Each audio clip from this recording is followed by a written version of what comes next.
Hello and welcome to this week's YouTube video. Every 4 weeks I do a Procreate video where I try and transfer my fine art oil painting skills to Procreate. This week I'm going to show you how I created this artwork in Procreate. Let's have a look at the video and I will explain my process as I go along. In order to do this sort of experimental work, you need to understand art theory. Art theory can be broken down into 5 core areas and 2 additional sub-areas. The core areas are drawing, value, edges, temperature and colour. Additionally, understanding the rules of composition will help you too.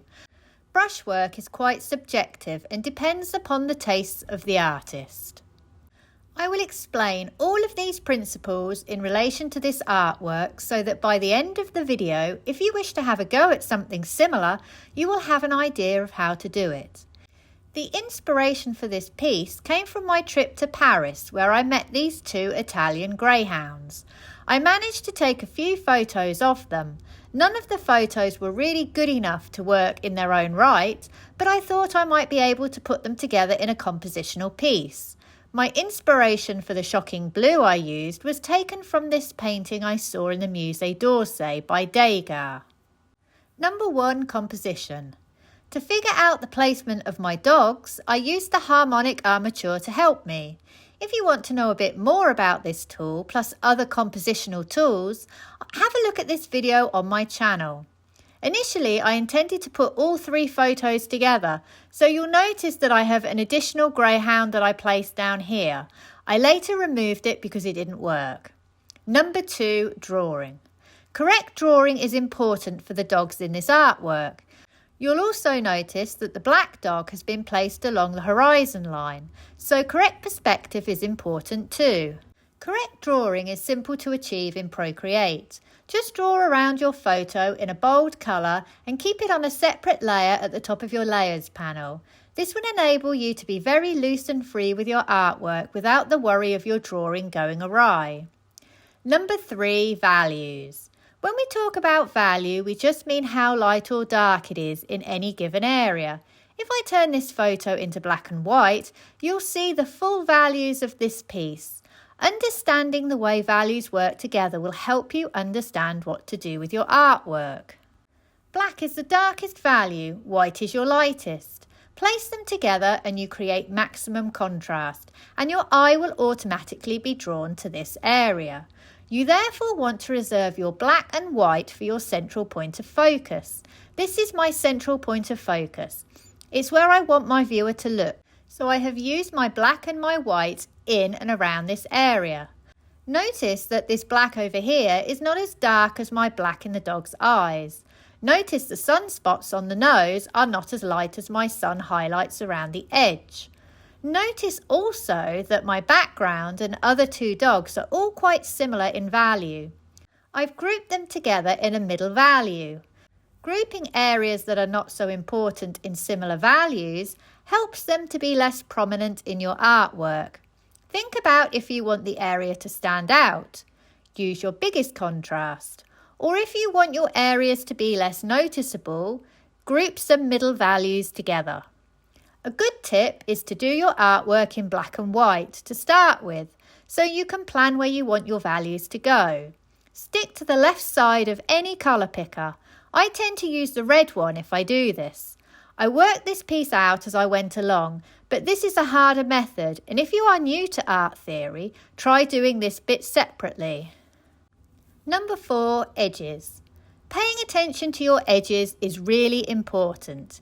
Here I am aiming for a variety of lost, soft and hard edges. I will keep my hard edges in my central point of focus, then start to soften them as I move away from this until they are lost. This mimics how the eye sees and is a very effective way to paint. To create a soft edge, take a wet brush and turn the opacity down. Make sure you have the same colour as your object selected and push the edges of your object out. Then select the colour of your background and push your background into your object. The most effective way to do this is to work all on one layer, as it makes your paint more pliable. Number 5, temperature. When I talk about temperature, I mean is the colour warm or cool in relation to what it is next to. To understand this, I need to show you the colour wheel. Red is your warmest colour, and as colours move away from red, they become cooler. Blue is your coolest colour on the colour wheel. So yellow is a warm colour, but not as warm as orange. Everything is in relation to what is next to it.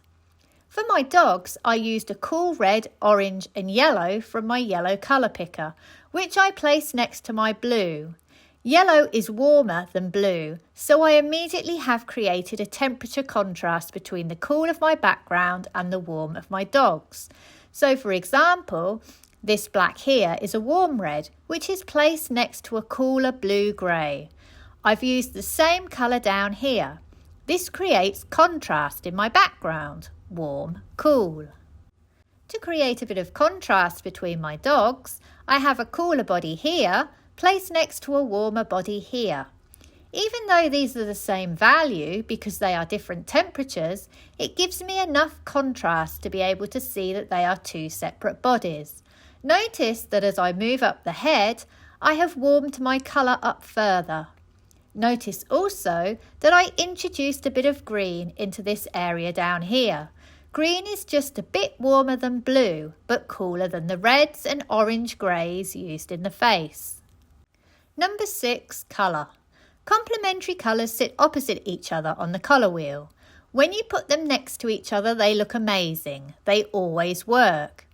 In this artwork, I have used the opposite colours of blue and orange and red and green. If you have split your process up and done a value study first, you can easily substitute your value for the right colour. Every colour sits somewhere on this value scale. So yellow would be here, red would be here. So for example, I could easily substitute this area here with any colour as long as it was the right value. Looking at your colour picker, just be aware that this area down here is dark in value, but the light area moves diagonally. So this colour here is the same value as this colour here. If I turn my picker into black and white, you'll see how the light values run along and down. Just remember though, this area along here is warm, this area down here is cool. This area over here is more muted. This area over here is more saturated. You don't want to put too many saturated colours into your artwork because they are just so strong. Pick one or maybe two and then work more muted colours around them. Notice in my painting I have used the blue only as my most saturated colour. Everything else is pretty muted apart from that orange, which isn't as strong as my blue. Number 7, brushwork. Lastly, I wanted to talk about brushwork. In this painting, I used mainly the turpentine brush, the wet acrylic brush and the pencil brush, all Procreate, and the small wet liner and the blend stump wax brush, which I purchased in an oil painting brush set. The painting was done predominantly on one layer. This is really important when using a wet brush like the turpentine brush. If you attempt it on multiple layers, you will not be able to push and pull the paint around. Apart from the block black I lay down to start with, I work mainly in transparent colour at about 70% opacity. Notice how I use my acrylic brush to block in my dogs, but then use my turpentine brush to pull out those edges into the background. You'll notice I'm using big brush strokes to pull that paint around. I am still using the turpentine brush to add the detail of the main dog, but I have made my strokes smaller. For the eyes, I am using the fine wet liner. For the nose, the blend stump wax brush. The brushwork around the dog has been done in a pencil tool. For the features on the second dog, I have used the turpentine brush. I want my edges to be soft and undefined, as I want to suggest these features so as not to take focus away from my main dog. Remember, this dog is merely a suggestion of this dog, so wet brushes will always work best to keeping those edges soft. Look at how much my hard edges detract from my two dogs as I introduce the third one into the background. I have to work pretty hard to soften the edges and make him transparent enough that he doesn't compete with these two. Notice how I have a real variety of brushwork in this painting. I have big strokes, small strokes, textured strokes and smooth strokes. I am using my brushwork to create contrast. To summarise, if you attempt something a bit experimental like this one, try and consider all the 7 elements I have spoken about in this video, and it will help you to create something that works. I hope you have enjoyed today's video and found it useful. Please like and subscribe if you can, and check out my website sarahhallidayart.com, where you will find examples of my work, including this one, which can be purchased as prints and cards, and also details of online classes that I run. Thank you for watching and see you for the next one.